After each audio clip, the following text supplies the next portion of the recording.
Welcome back to the Retro Game Redux podcast. It's episode 20. My name is Scuba and I'm joined as always by the Kirblet. And also today, a special guest, we have Jimmichanga88 from the Jimmichanga88 Twitch channel back with us. Kirb, Jimmy, welcome on in. How you guys doing? I'm doing well. It's been a great birthday weekend so far. Happy birthday, Kirb! Happy birthday. Thank you. And Jimmy, how are you doing? It's great to have you back on the podcast. Yeah, thanks for having me again, guys. Doing well. Just getting excited. Gonna have a little vacay, visit the mom and Mama Changa and Sister Changa. So looking forward to that this week. Nice. Any road trip or travel games that you plan to get into while you're on vacation, or is it going to be a game-free experience for the most part?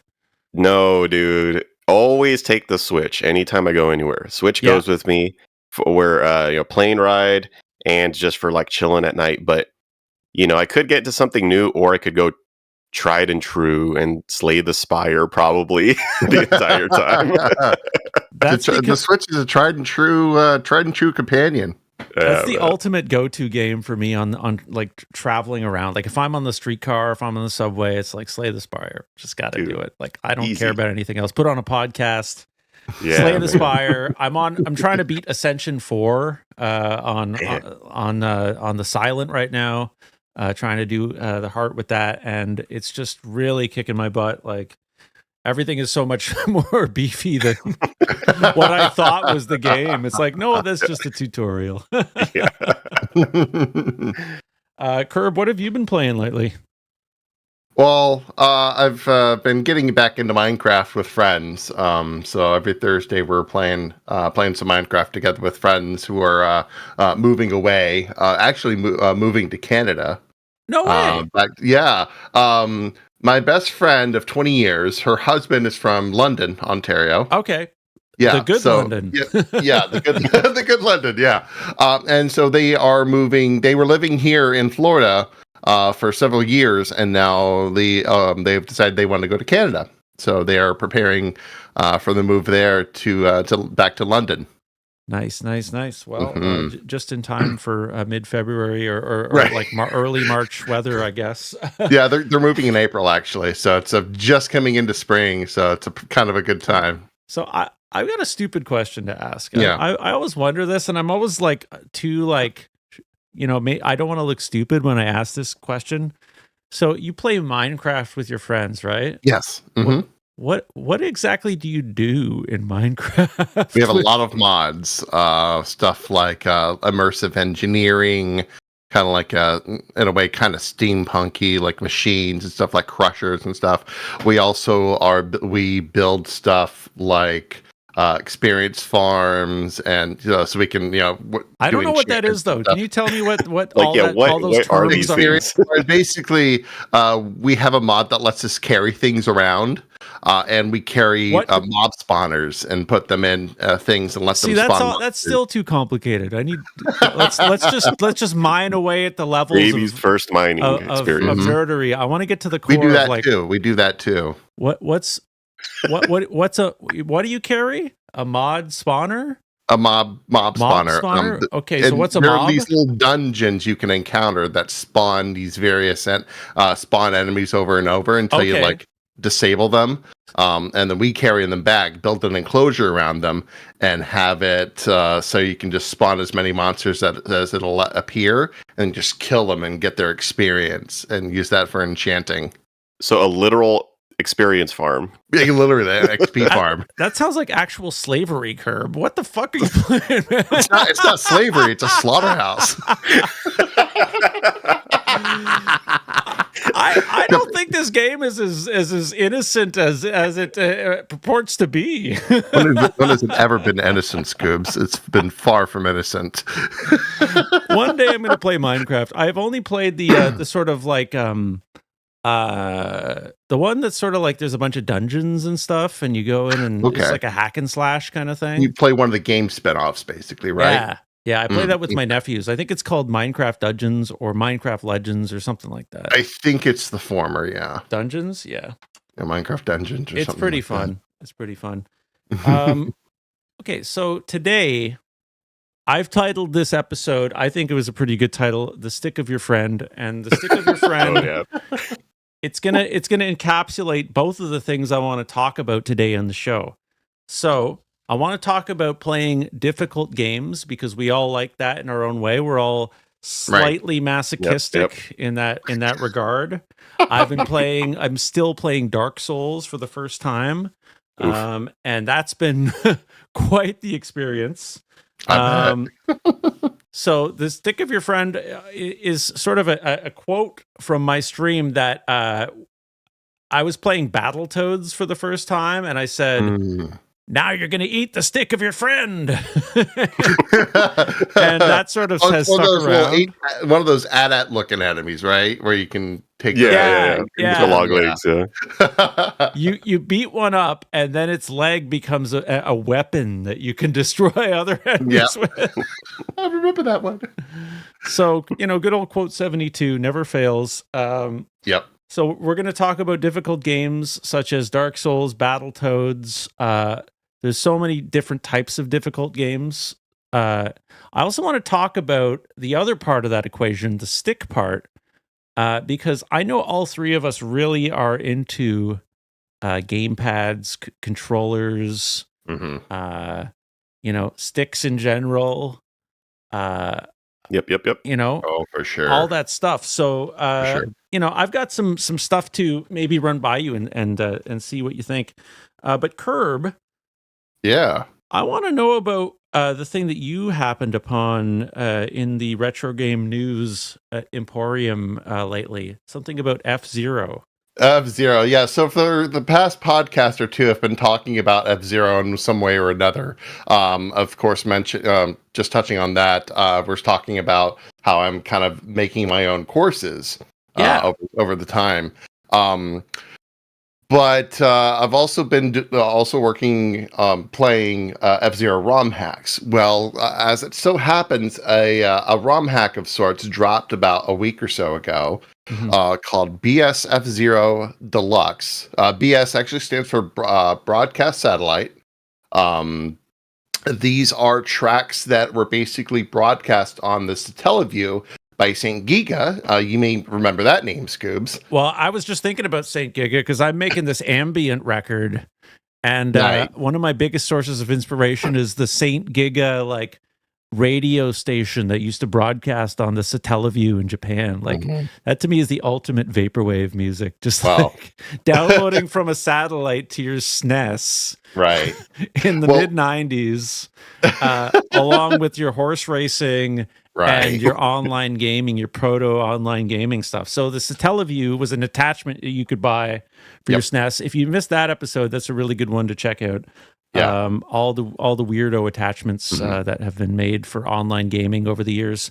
So the Satellaview had some exclusive games that you could only play online, right? And F-Zero BS is this sort of one BS of them? Or? F-Zero Grand Prix 1 and 2. Now, Grand Prix 1's tracks have been available on the internet for some time, but we've never been able to find the ROM data to get the second game, BS F-Zero Grand Prix 2. And it's still out there. There's a bounty on for $5,000 for anyone who has that ROM data. But actually, what's really interesting about what I'm going to talk about here, F-Zero Deluxe, is that these missing tracks have actually been recreated based off game footage. So there's someone put out footage of these missing tracks. This username on YouTube called Cocoon Kun. And members of the F-Zero a fun little name. F-Zero online Discord members found this footage and were like, we need to recreate this. And so a group of people like Catador, Guy Perfect, Porther, Power Panda, these folks with some help, I believe, from Flibbity Dibbity. That's it. You're just making these names up, Curb. Stop trolling us, bro. I mean, don't quote me. Quote the Did You Know Gaming video that did an expose on this. They basically took the footage of the track, transposed it to actual captured footage and data, and then recreated the art, recreated the track, and then put this whole thing out as a full package with all the original tracks plus these 10 missing tracks out recently, and it's patchable. It's not like an actual game itself. You got to patch a original copy of F-Zero for it. Yeah, gotcha. But here's where this ROM hack takes it. What I think is a really great step. Most ROM hacks will only just replace the tracks and not really give any consideration to anything else like the records and stuff like that. This game not only gives you the records, but the tracks, but all 8 playable machines as well. So you can play as the original 4 or the extra 4 that were only exclusive to these satellite broadcasts. Oh, wow. And what's the difference? Big difference is they also take care in consideration into the records. So each of the records have proper entry. So if you're playing on like the Metal Fort, one of the newer tracks, there will be an actual record entry that you can look at for Metal Fort. Okay. So they basically made almost the perfect F-Zero ROM hack. Wow. And also, but like, what I'm sorry, when I say what are the difference between the 4 cars and then the new cars? Like, is it just different stats? There are different stats for the cars. They're actually really unique. Wild Goose is no longer the strongest, has the strongest shield. That goes to a car called the Fire Scorpion. Okay. Yeah. Almost like doubled the shield strength now, but has like decently poor acceleration and turning too as a result. So each of the cars, they may be a little bit similar, but there are also a lot of differences between. So no 2 cars are ever truly unique. None of the 8 cars have super similar stats. Okay, cool. And I assume you've played this? I have played this. Yes, I played it on stream recently. Okay. I also have also discovered through they even included a manual and artwork, a little booklet here.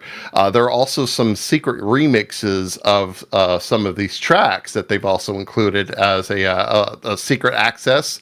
I think you press a series of buttons on the controller and let you access those as well. I haven't play tested those yet, but I plan to in the future. Wow. Well, it's really exciting to hear. So, like, what's next for F-Zero? Like, is there like, when you, as you've been streaming, like, have you been meeting other members of the community and stuff like that? Like, I really know about that world. I've been kind of observing. I haven't really met any of the Discord members, but from what I've seen, once this got released, the whole Discord kind of blew up with excitement about this project. There's also a bit of a discourse with with how it was implemented, because people have been kind of clamoring for something like this, and there are hints that maybe one is being made, maybe one's not, and that caused a bit of a rift.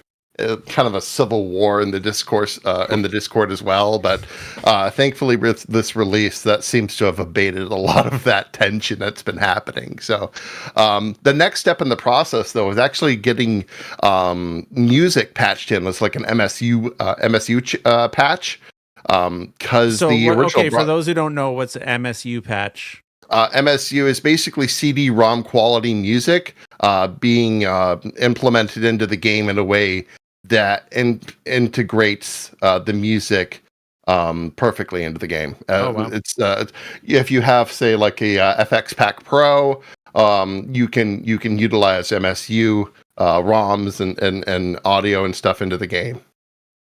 Very cool. Well, that's super interesting, and I'm I don't know, like, maybe I still have never played the original F-Zero, so maybe that's something to check out at some point. Yeah, it just goes to show, how people are going to great lengths just to keep video game preservation alive. And this is just one of the rare examples of not just preservation but recreation. So recreation from the video, and the video is in like, what is it, layer 7? Is that what they call it? Mode 7 is the technical term for it. Yeah. And so you have to look at mode at the screen going by and be like, oh, well, this is this puzzle piece, and then this is this puzzle piece, and then put it into that program that you've been using to make your own custom tracks? I believe they recreated it using the programs like Tiled, and then F-Zero Edit to do the AI for all the cars and stuff. Yeah. Flippity Dibbity's the actual linchpin behind the whole thing, because he created a tool that allowed an emulator to recreate the button inputs for speedrunning for Mario games. So literally, yeah. Sorry, say that again. Allowed an emulator. Yeah, basically, he did the engineering behind the using video footage to do emulation capture. Originally done with Super Mario speedrunning, there's a tool that he created that took video footage of speedrunners and recreated the button inputs needed to replay them in an emulator. Yeah, it's crazy. So is that AI based or? No. Maybe, I'm not sure. The Did You Know Gaming video that kind of talks about this, kind of all generalized over it. I didn't really look too much into it, but I thought it was just fascinating just hearing the overall general overview. It was really cool, and they kind of used this, an offshoot called Wax, to get frame data and kind of fill in filling in an art piece, kind of tracing your path based on with the video footage. It's just fascinating just watching it in action too. It's fascinating to see. Okay, so they've been able to, like, I still don't understand how they could ever do that with with an emulator, to turn video into inputs, like, right. I guess on a per frame basis. Yeah, it's a lot of per frame basis and trying things with the emulator to see how long to hold the jump button or something to get the desired height. And yeah, it's just meticulous. But so did they do that same thing with the tracks? Yeah, in this case it was more trying to figure out where everything was on the track. Trying to fill in all the gaps track wise, because otherwise you're just going to have to guess as far as what the track looked like. Thankfully, they were able to faithfully recreate every portion of the track. There was enough video footage that could be extrapolated that allow artists to recreate all the finer details of the track, because the footage is grainy. So they had the team had to hire artists to fill in all the finer details. Wow. Yeah. Talk about going to the ends of the earth for game preservation. It's nuts. The only thing that I have experience in that realm, and Jimmy, you might be the same. Have you ever recreated a Mario Maker level just so you could practice one section? Oh, I've never done that. I used to do that all the time. Okay, so not download it, because download it you can't. Well, I guess you can't do that anymore, huh? You can't download and edit. Stupid. That's so dumb. Okay, so for context, and I don't know if you know this, Curb, Mario Maker 1, one of the greatest things about it is you could download somebody's level that they created and open it up in the editor just to see what's going on. So if somebody put a dev root or a hidden block somewhere with a power up that allows you to beat an impossible level, you could find it just by opening up the level in the editor. And what you could also do is just practice small sections of a super hard Kaizo level. Just plop yourself there. Yeah. In the editor. Yeah. So Mario Maker 2, in Nintendo's infinite wisdom, they got rid of that. That's a shame. Yeah. You can download the levels. You just can't edit them anymore. It's why? And so what's happened is, first people were just recreating block by block these levels so they could practice hard jumps or whatever, or hard tricks. That's kind of time consuming as all hell. Yeah, but now there's a program that can actually scrape that data off of the servers. What? Yes. Mm-hmm. I don't know how they do it. What kind of hacking is going on there? But I'll watch Panga, for example, like play a hard level. Like, well, I need to take this to the program to see where the hidden blocks are. Wow. And yeah, you can open it up now. So that's pretty insane. What that is? What you can do. Right, man. Technology is freaking wonderful, isn't it? Anyway, we don't have a heck of a lot of time today, so I'd like to move on to a couple other things. I prepared something, so maybe I'd just love to get you guys' take on this. Both of you N64 enthusiasts, I'm sure. Yes. Oh yeah. Yep. And so we all remember and we talked about this on a former episode, the analog stick of the N64, how it's pretty unique. Right. And they have actually never really done anything like that since that controller. No, it's a class of stick of its own, really. Yeah.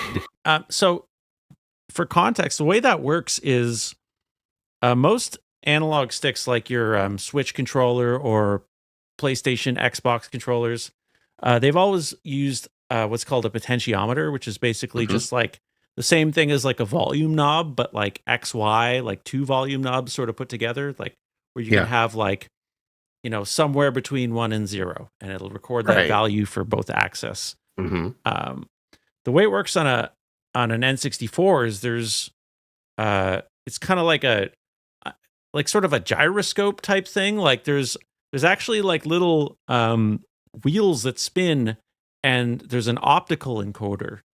So it kind of works in a way how old school ball mouse inputs work, basically.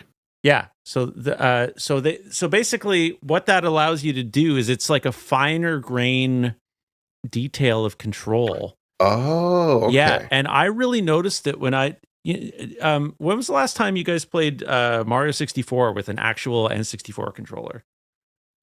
Oh, it's been so long. Woo. Probably like over 5 years. Listen, maybe. I will challenge you both to try it out with an actual controller, and I'd love to hear how you find it, because I found it night and day when I played it, like with an actual N64. I played it for the first time, and later I was playing it on like Switch or even that SM64 Co-op Deluxe hack that we talked about.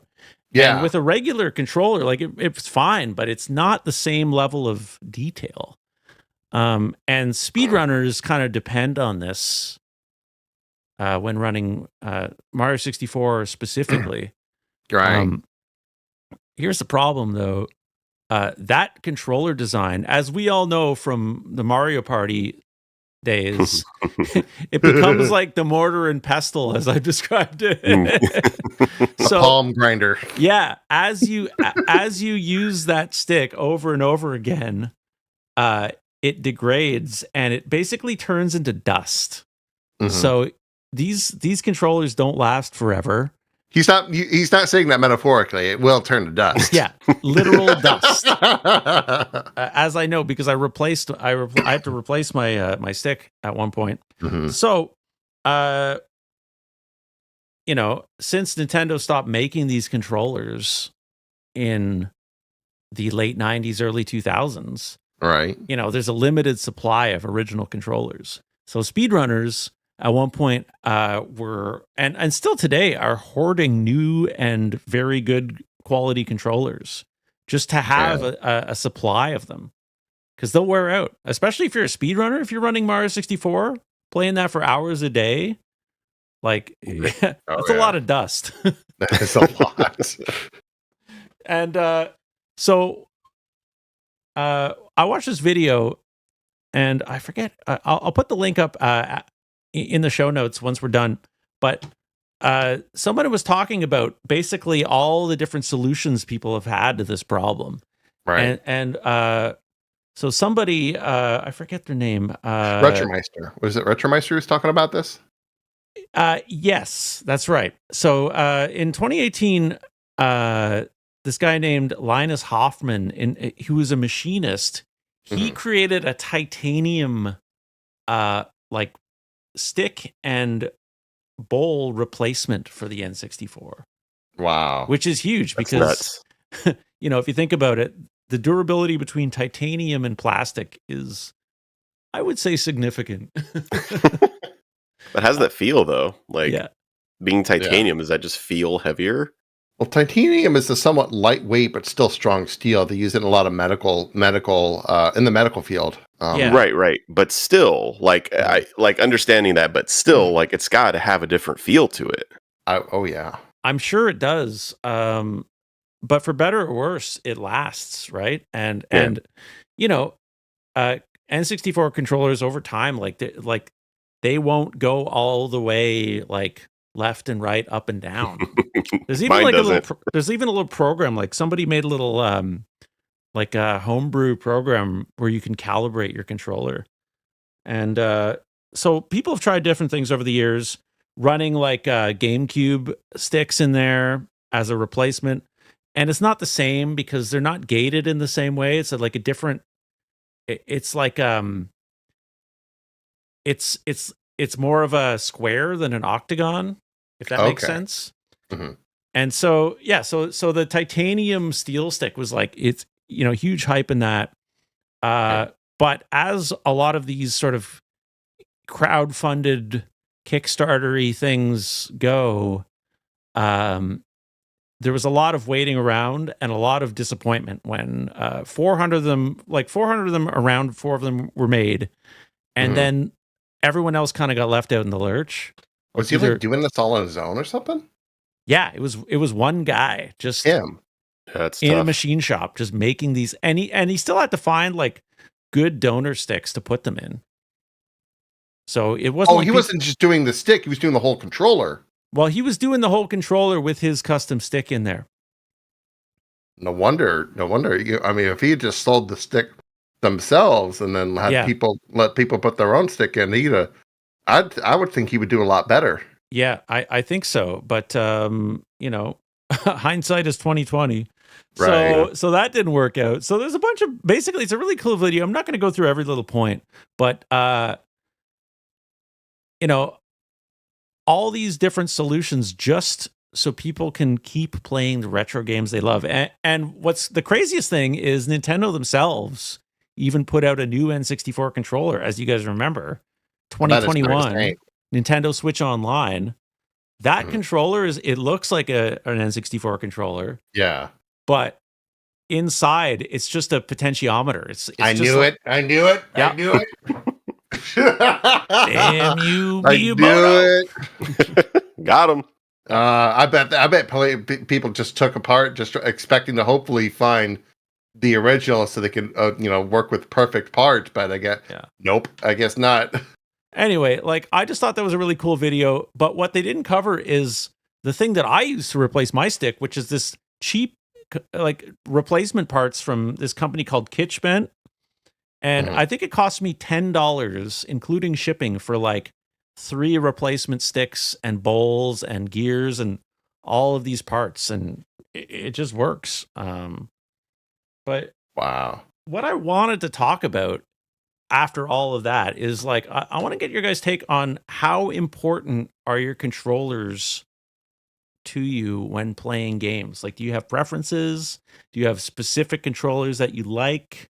Do you have specific things that you do with your controllers to make them better for your style of play?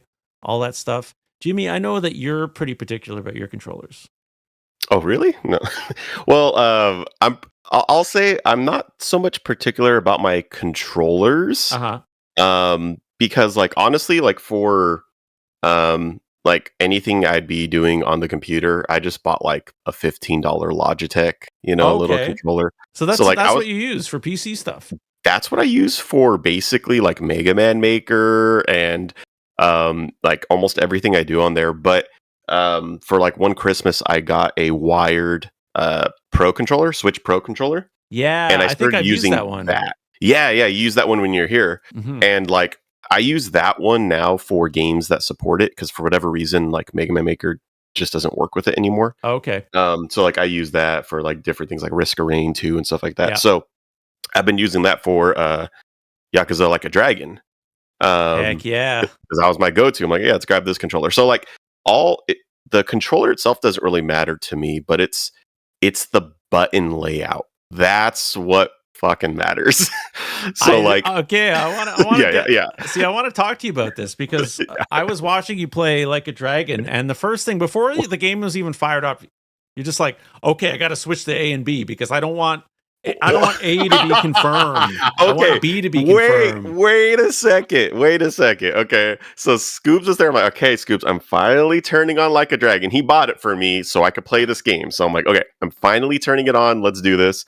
And like, I start going through the beginning and the cutscenes and stuff, and like just the initial, like, you just drop you in and like click A and stuff like that. I'm like, okay.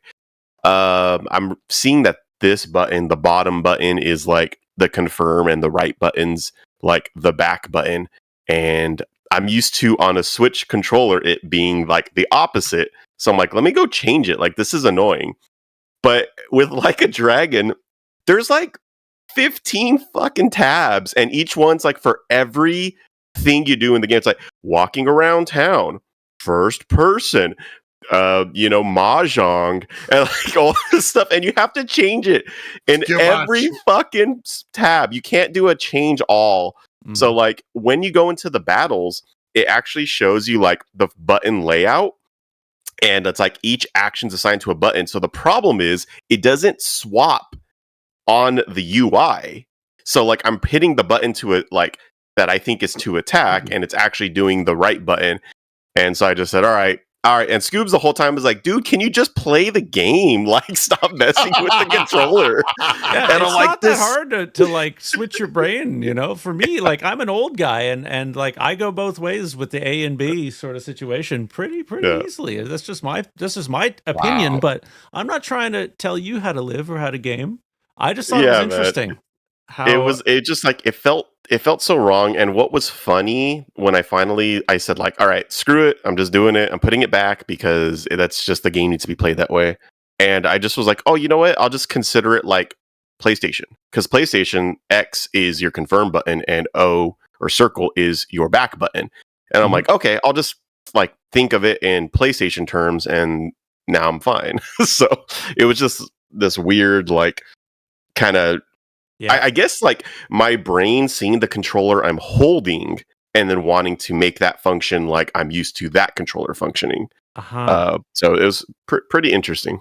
Yeah, because the most confusing thing for years has been the debate between Microsoft and Nintendo controls as far as the button layouts go. Because it's like X and A on the Nintendo is on the up and the right, and now it's reversed to the left and down.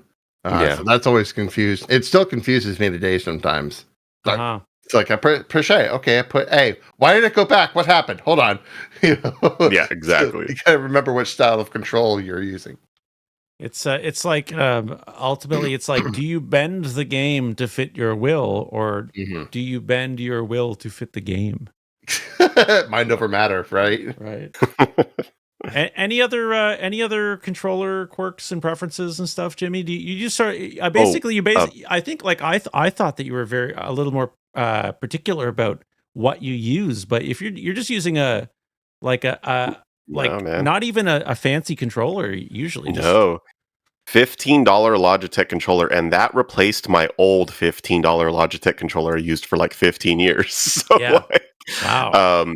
So anytime like I'm playing Mega Man Maker and I'm like, freaking controller, man, it's because like it's just like it has like the D-pad that is kind of like the joystick almost, where it's not like the full cardinal. So sometimes I'm accidentally holding a sliver of down and I slide off the edge or something.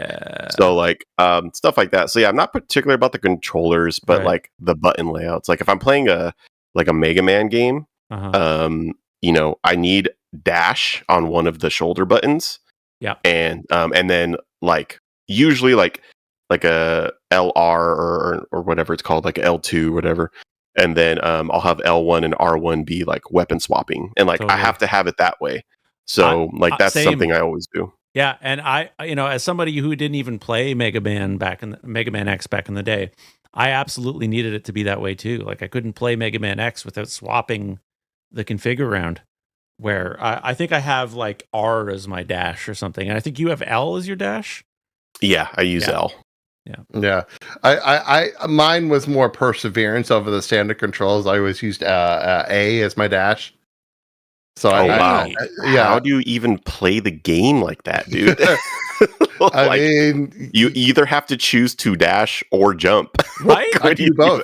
I can do both. I got really good with my thumb. I got really downward good with angle. With the it's more like oh, that's so weird. It's more like angling at the right moment as to when wow. It's just a perfect, rock the thumb, baby. You gotta rock the thumb. It is, man. You're at this downward angle. What about Super Mario World? Kirb, you've been doing a bit of. You started some Kaizo stuff this year, right? Yes, I did. And Jimmy, you've been rocking some Kaizo. You've been playing Bun Bun World. Right. 2 run buttons. Man, and 2 types of jump. It still upsets me. Like, I have a hard time with it. I've gotten way better, so I'll say that I've gotten way better. But I think there was I swear there was one hack that I played that was like they did it kind of like Mario Maker, where they made R a spin jump. Oh, and yeah. That was the best. Like that, it was the best thing ever. Because I'm like, why don't it kind of mimics the controls of today? Actually, yeah, man, and it feels natural. Like I get it's like, okay, you're really good, and it's like, okay, you've got the button thing down, but like sometimes can we just like play the game and not be like, well, I'm just really good at like moving my fingers on the controller. Right. Like I want to play the game, just give me where I can do anything at any given time in a comfortable position, and then let me do the difficult task. Yeah. That's what I would want. Well, I mean, that sort of leads into my next thing that I want to talk about, the next little newsy item that I was checking out today.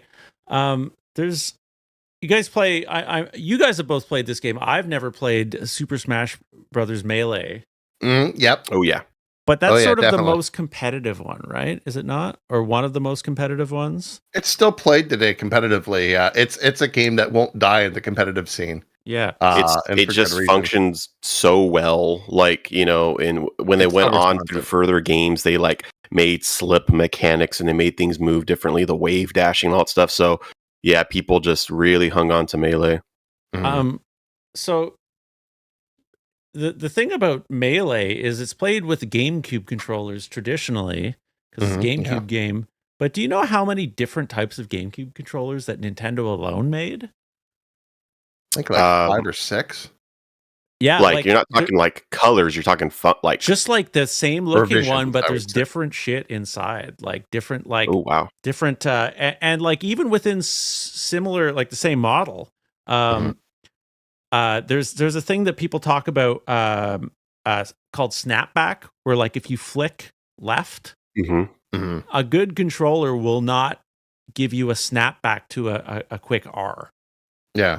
That's a sign of a spring that's still in good condition. Yeah. Yeah. So basically, like, depending on what your cube controller is like, you could be a winner or loser in the Melee lottery.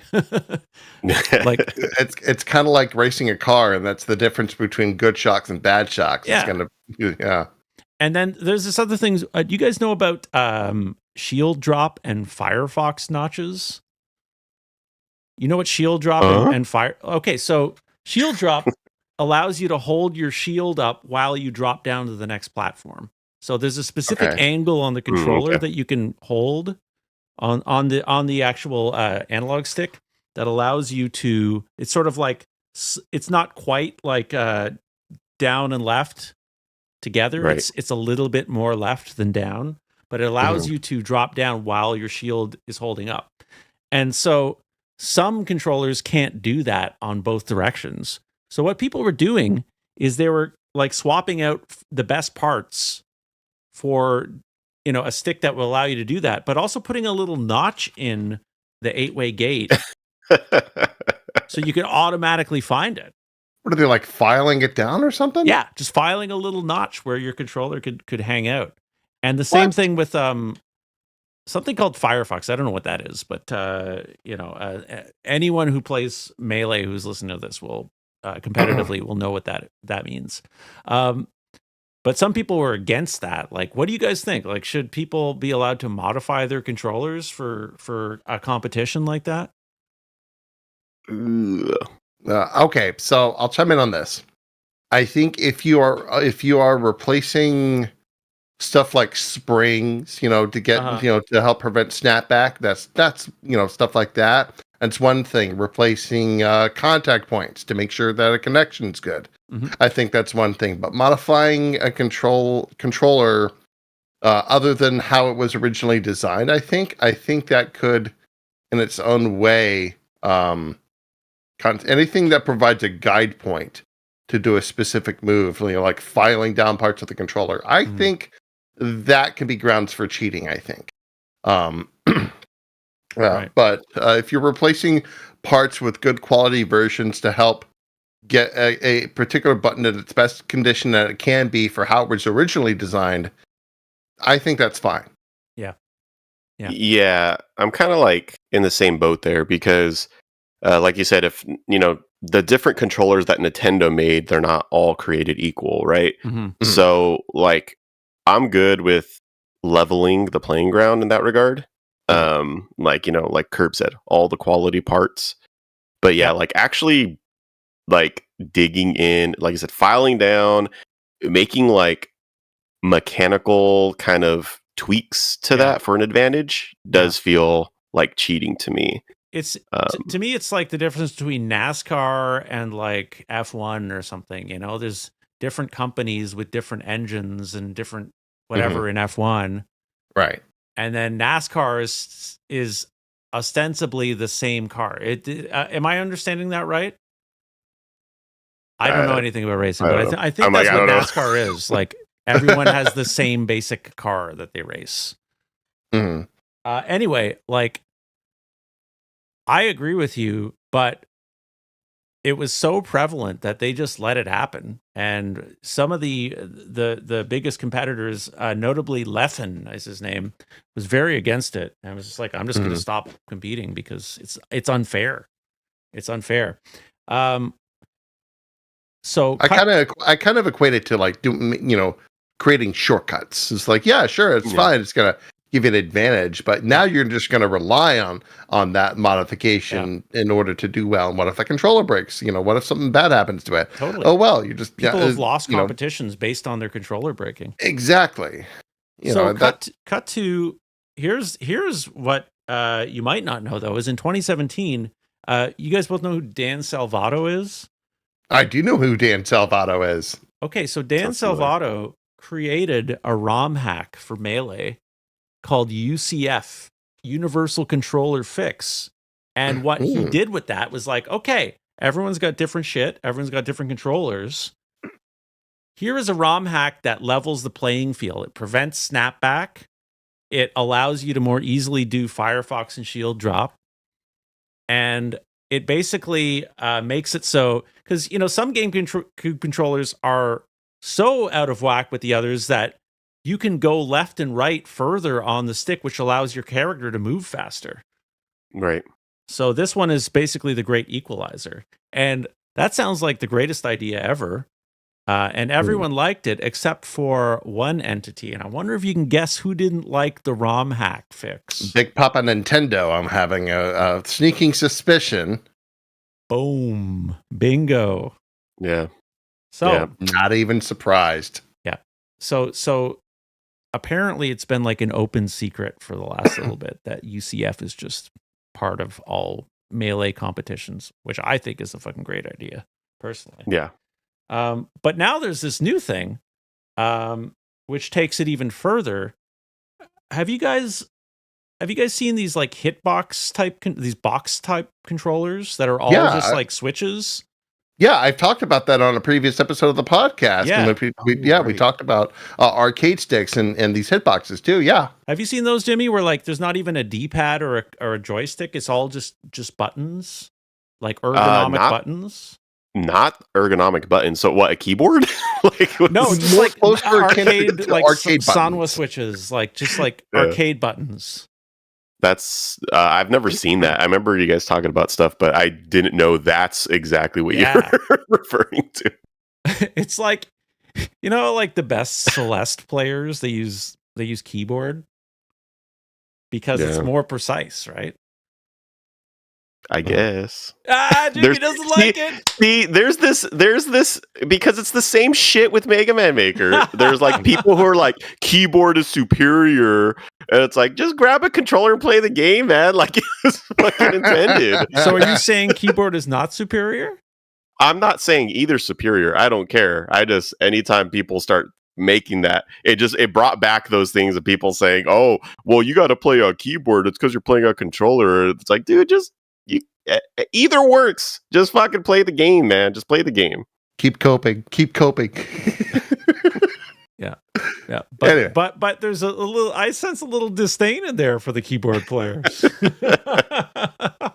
For the high and mighty keyboard players, that's the disdain. The holier than thou keyboard player. Is that what you're kind of going for? Sorry, what was that? Say that again. You're going for like the holier than thou keyboard player. Okay, that's what I mean. Yeah, because the arrogant one. Yeah, the arrogant ones. Because there's plenty that are like, oh, I play on keyboard. I'm like, oh, that's so interesting. Well, how do you do that? And like I ask, and then the people are like, you got to play on keyboard. You can't do like you're not going to be able to ever do that if you get like, go screw yourself. I think those are the type of people who will go out of the way to say arcade sticks are better for fighting games. It's like, not really.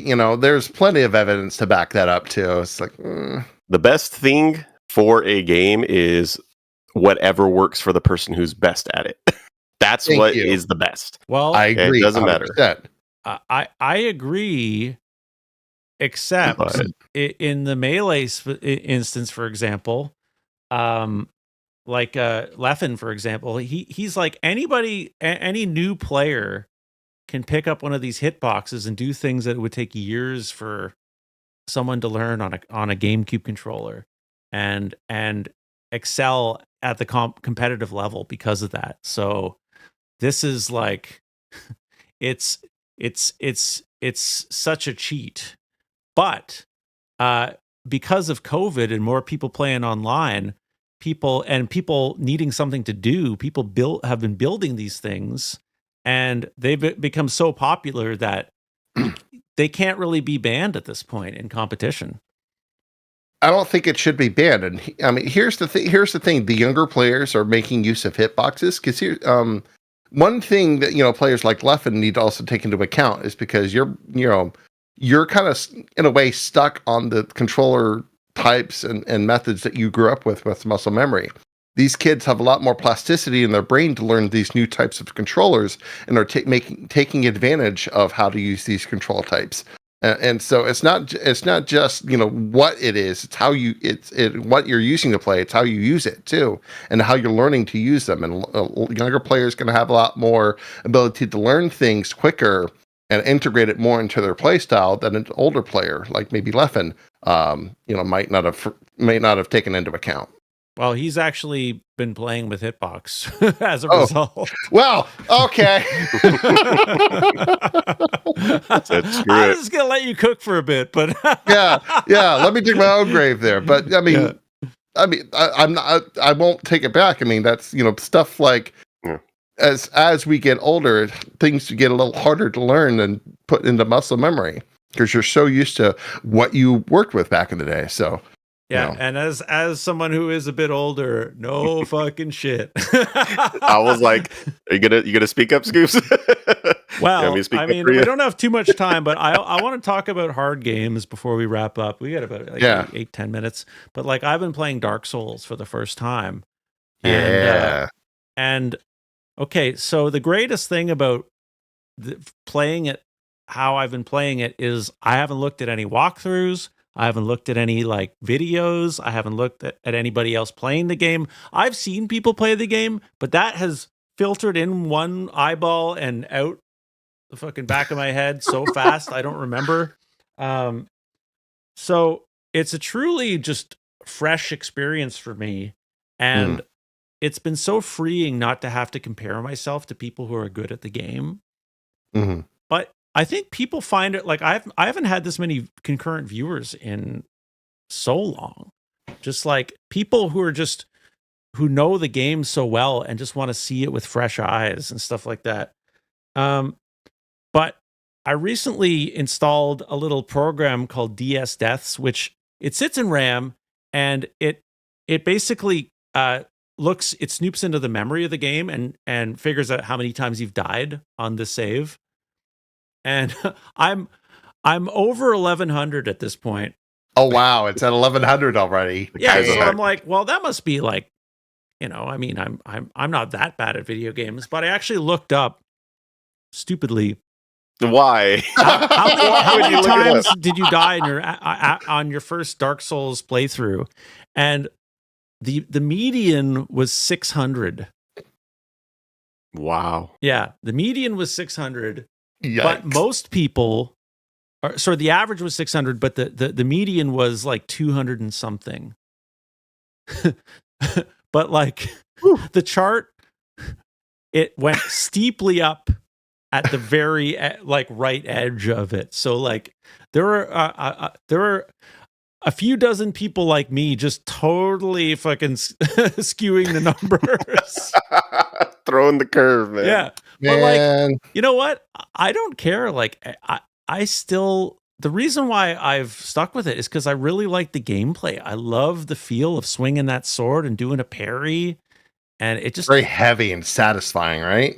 I can't explain it any other way. It's just so satisfying. Like you feel the weight of that game and you feel the gank of your sword. And it's like, I haven't felt that way since playing Castlevania, to be honest. So, oh wow! So that should tell Jimmy in no uncertain terms, probably not a game you will ever like. It's like, trust me, man, you'll love it. It feels just like Castlevania 3. Okay, cool. Yeah, sounds fun, man.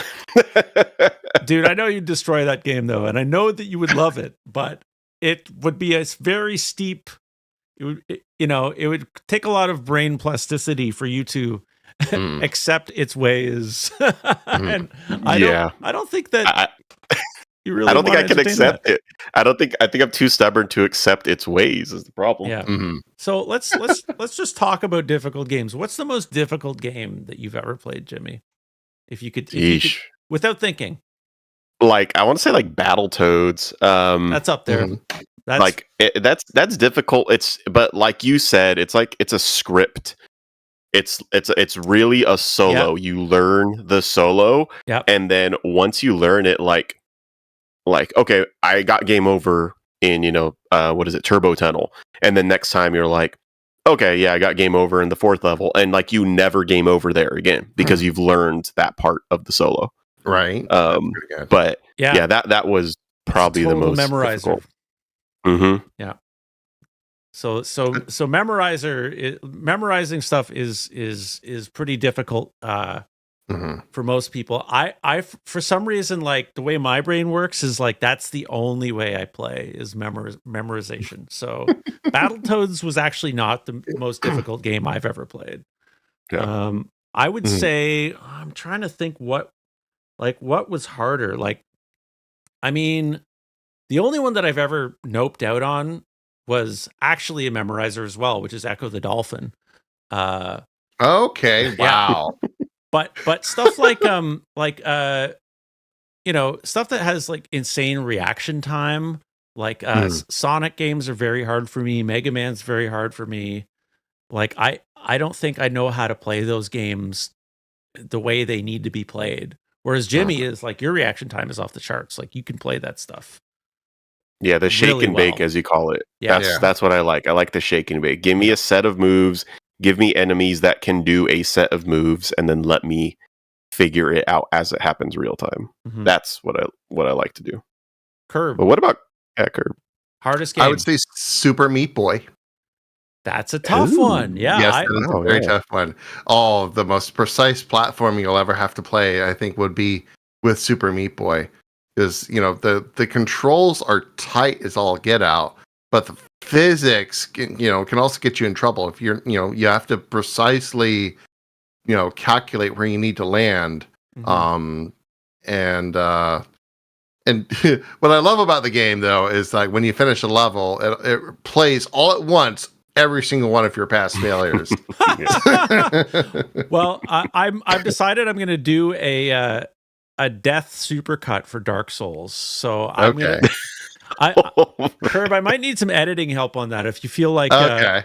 I think that video could get quite a few views. So I'll be happy to split the monetization for that. If you ever want to help me out with that. Are we just gonna go for like every single death like compilations, like the moment it happens? But it's gonna be like oh shit. Like 10 seconds before until the death. And it's what I envisioned is like this sort of inspirational kind of like, you know, the video of the guy who takes a picture of himself every day for like 3 years. Yeah.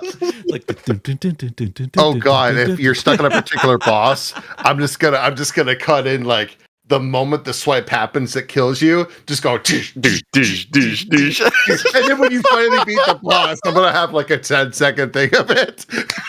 That's so good, dude. That's so good. I'm gonna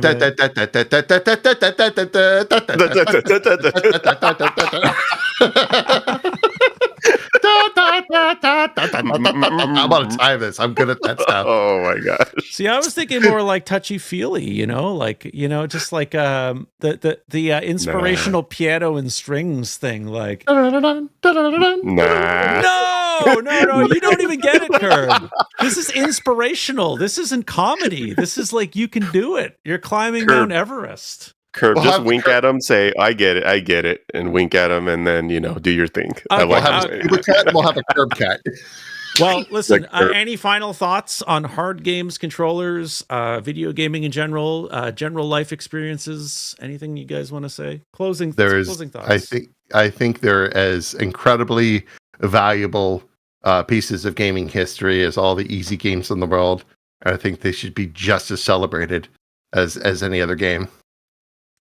Yeah, take your hard games, whatever you find difficult, and stick at it. Stick at it, and you'll get through it. And know thyself. Through your struggle. To thyself be true. Anyway, I got to get out of here. Thanks for joining us, Jimmy. Thanks for hanging out as well, Curb. Always great to see you. Always great to do one of these podcasts. And no problem. Thanks for having me.